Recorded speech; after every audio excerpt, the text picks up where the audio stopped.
이 영화를 보면 저희 또 시야가 넓어지는 것 같아요. 현재적 울림을 또 가지고 있어요. 인종차별 관련돼서 이제 시위들이 있지 않습니까? 블랙 라이브즈 매터. 구호가 이 영화에 나와요. 과거와 현재를 이어가지고 우리들한테 역사적 의미를 던져주고 있죠. 근데 오늘 예술 영화를 추천을 해주시기로 했는데 지적인 면모의 그런 영화들을 한번 찾아보는 것도 괜찮을 것 같아요. 가장 먼저 소개해 주실 작품은 뭔가요? 스파이크 리 감독의 다 파이브 블러드. 영화 안 보셨어? 다 이름 한 번쯤 들어봤을 만한 그런 감독이죠. 블랙 필름의 거의 선구자이죠. 그리고 아직도 그 선두 그룹의 제 앞에 서 있는 여전한 간판 같은 그런 감독이죠. 이거 어떤 내용인가요? 베트남전이 끝나고 한 50년 정도 지나서 베트남전에 참전했던 흑인 병사들이 다시 베트남을 찾으면서 벌어진 이야기입니다. 왜 다시 찾아가죠? 자기네들이 너무너무 좋아했던 전우의 시체를 찾기 위해서 플러스 알파 금괴를 찾기 위해서 금괴와 함께 묻어뒀거든요. 그리고 철수를 했거든요. 그리고 나서 이제 베트남과 미국이 수교를 하고 이제 이 전우들이 모여서 두 가지 목표를 위해서 이제 베트남 정글을 뒤지고 다니는 거죠. 그러면서 베트남전의 어떤 이면을 들여다보는 거죠. 우리가 흔히 생각했을 때 베트남전은 백인 병사가 더 많이 참전했을까요? 흑인 병사가 더 많이 참전했을까요? 백인 병사밖에 볼 수 없었던 것 같아요, 지금까지는. 근데 이 영화에서 이제 그런 표현이 나옵니다. 미국의 인구 비중이 예를 들어 흑인이 한 10% 정도였다. 네. 베트남전에 참전한 미국 병사들 중에 흑인의 비중이 뭐 30% 정도다. 뭐 이런 식이거든요. 그만큼 흑인들이 더 많이 베트남전에 끌려온 거죠. 인구 비례에 비해서는. 그렇죠. 우리가 알지 못했던 흑인들이 겪어야 했던 베트남전에 대한 이야기를 그리고 있습니다. 그러면서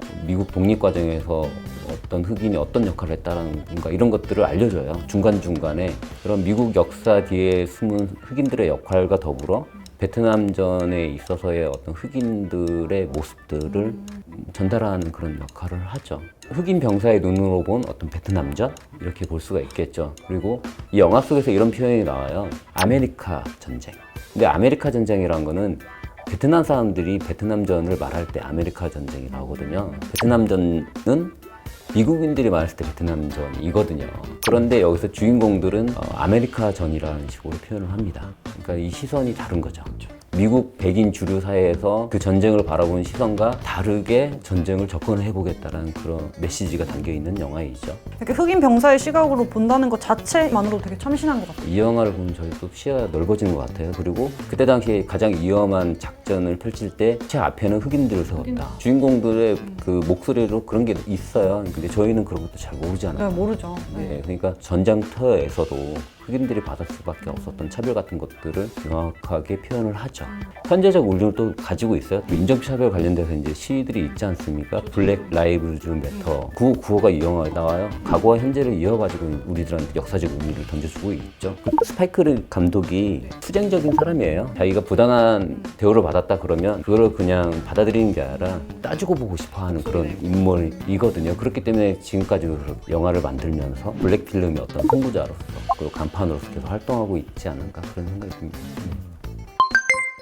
예술영화 팬이라면 눈여겨봐야 될 영화 딱 올리비아 아살스 감독의 와스프 네트워크. 캐스팅이 정말 빵빵해요. 펠레네페 크루즈가 나오고요. 스페인 어권 최고의 스타 가엘 가르시아 베르날이 또 출연을 합니다. 세상에서 가장 미소가 아름다운 남자. 그래요? 잘 모르겠는데. 이건 나이 든 거고 젊었을 때에 이 사람이 한 번 웃으면 스크린이 확 환해져요. 올리비아 아살스 감독 아시나요? 퍼스널 쇼퍼. 예, 그렇죠. 최근작으로는 논스톱이라는 영화가 있었고, 뭐 올리비아 아살스 감독 영화들이 워낙 균일하게 완성도가 높죠. 그리고 메시지가 명확하진 않아요, 사실. 한 번 더 생각해봐. 이런, 열린 결말? 네, 열린 결말 같은 것들이 많은. 이번 영화 와스프 네트워크는 좀 더 현실적이고 명확합니다. 내용 설명을 조금 해주실 수 있나요? 이 영화는 미국에서 활동했던 쿠바 스파이에 대한 이야기예요. 쿠바에 대해서는 좀 부정적인 인식이 있지 않습니까? 그리고 서구 사회가 기본적으로 이제 부정적으로 인식을 하고 있겠죠. 그런데 이제 쿠바인들이 미국의 공작을 방해하기 위해서 쿠바인들이 이제 쿠바 스파이들이 미국에 이제 활동하는 모습들을 그리는 거죠. 그러니까 저희가 이제 항상 미국의 시선에서 이제 쿠바의 여러 가지 이제 활동이라든가 정치적 상황, 뭐 군사 활동, 뭐 여러 가지 대외 관계 이런 것들을 보잖아요. 근데 이 영화는 미국의 시선이 아닌 좀 더 제3자 아니면 좀 쿠바의 입장에서, 쿠바의 시선에서 어떤 미국과의 관계 뭐 이런 것들을 봅니다. 그래서 저희들한테는 약간 시야를 넓힐 수 있는 그런 영화인 것 같아요.